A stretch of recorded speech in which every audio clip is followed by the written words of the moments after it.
আসসালামু আলাইকুম প্রিয় বন্ধুরা, আশা করি সবাই ভালো আছো। আলহামদুলিল্লাহ, আমিও ইনশাল্লাহ ভালো আছি।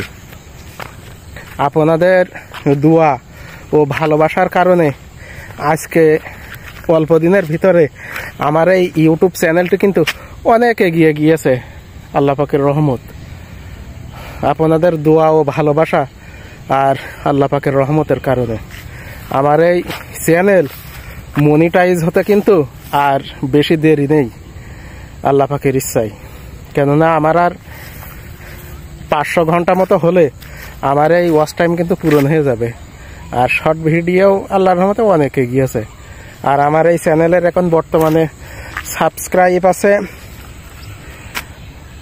3162 জন মতো এখন আমি যখন ভিডিওটি তৈরি করছি।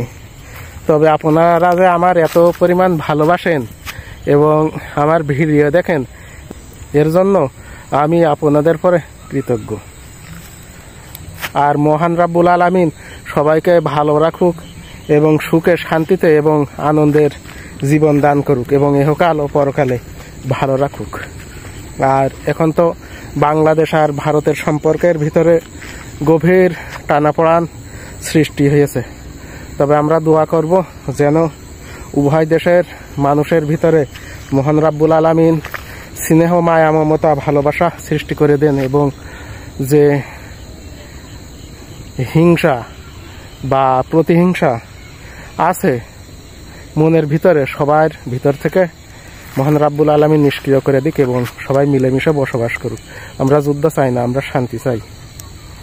আর আমি যে সাধারণ ভিডিও দিই এই মাঠে কাজ করার, তবে আপনারা অনেক দেখেন। আর আমি কিন্তু এই ভিডিও বেশিরভাগ আমাদের এই মাঠ থেকেই দিই। আমাদের এই মাঠে, আমাদের এই গ্রামের পশ্চিম দিকে একটা মাঠ আছে, সেই মাঠ থেকে দিই। এইভাবেই কিন্তু আমি ভিডিও দিই। তবে মাঝে মাঝে আমি দুটো একটা গজল দিই, কবিতা বলি, আবার দুই একটা গল্প বলি। তা মোটামুটি আপনারা ভালোই দেখেন, এতে আমি খুশি। কেন আমার মতো সাধারণ মানুষ যে এরকম একটি ইউটিউবে চ্যানেল খুলে যে সফলতার দিকে এগিয়ে যাবে, এটা কিন্তু আমি কখনোই ভাবতে পারিনি প্রিয় বন্ধুরা। তাই আজকে আমার কিন্তু খুব ভালো লাগে, আমি যখন ভিডিও করি বা ভিডিও দিই। কারণ আমার মনে হয় যে আমার তো যারা ভিডিও দেখে তারা তো আমার বেশ আল্লাহর রহমতে কাছের মানুষ, তারা আমার আপনজন। তা না হলে তারা তো আমার এত ভালোবাসতো না। কোথায় দূর দূরান্তের মানুষ, কিন্তু তারা যে আমার এত ভক্তি, শ্রদ্ধা, ভালোবাসা দিয়ে আমার চ্যানেলের সাথে রয়েছে, এর জন্য আসলে আমি কৃতজ্ঞ। তা আল্লাহ রাব্বুল আলামিন সবাইকে ভালো রাখুক ইহকালে পরকালে, এবং আমাদের দেশে এবং সবার ভালো রাখুক, দেশে বিদেশে যারা রয়েছে সবাইকে ভালো রাখুক।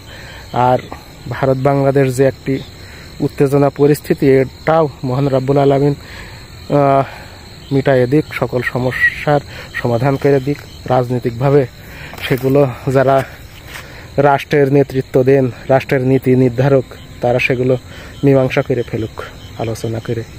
কারণ আমরা যুদ্ধ চাই না, আমরা শান্তি চাই। কেননা যুদ্ধ কোনো জাতির জন্য কল্যাণ বয়ে আনে না।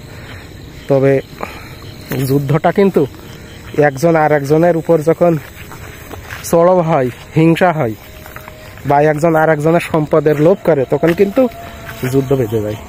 একজন যখন আর একজনকে সম্মান দেয় না, সম্পদ হরণ করে, এরকম সময় এক দেশের সাথে আরেক দেশের যুদ্ধ হয়। তা সবাই ভালো থাকেন।